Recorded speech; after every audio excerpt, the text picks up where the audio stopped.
Toutes les 14 minutes, un crime à l'arme blanche est commis au Royaume-Uni.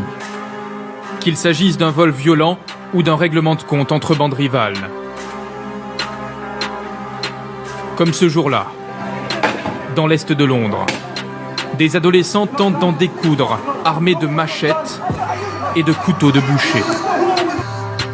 Ces attaques, dont les images sont saisies par les caméras de vidéosurveillance, font régulièrement la une des journaux britanniques. Un autre adolescent a été tué dans Londres. Un autre mort dans les rues de Londres.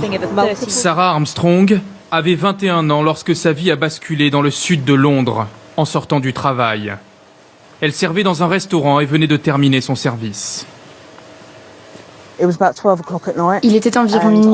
J'ai été approchée par deux jeunes qui avaient entre 15 et 16 ans, 14 même peut-être. Je me suis sentie un peu effrayée. À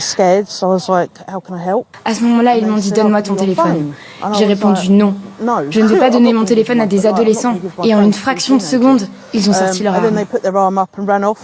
Sarah est poignardée à la joue avec un cutter par ses agresseurs. Avec le temps, et après 5 opérations, la cicatrice s'est estompée, mais le traumatisme est intact. À Londres, la liste des victimes s'allonge et émeut l'opinion. 64 homicides ont déjà été commis en 2018 dans la capitale britannique, un chiffre en hausse de plus de 20% sur un an.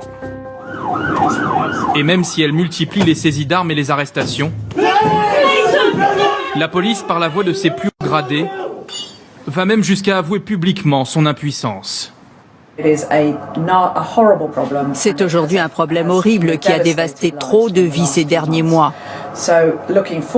Alors, nous devons travailler tous ensemble et redoubler d'efforts pour stopper cela. Dans le quartier populaire de Brixton, au sud de Londres, Richard Davis consacre sa vie à faire de la prévention auprès des plus jeunes. Grâce à des dons, notamment ceux de familles de victimes poignardées, Richard Davis a ouvert cette salle de boxe, où il accueille des adolescents qui appartiennent ou appartenaient à des gangs de rue. La plupart sont mineurs, comme Joshua Pierre, 15 ans à peine. Moi, je me suis fait poignarder, ici.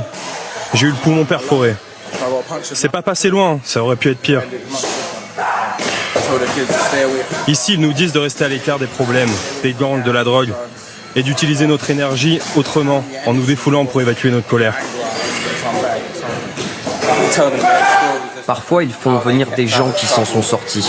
En discutant avec eux, on se rend compte que travailler est une bonne chose, même si c'est un tout petit boulot. Ça aide à avoir un cadre.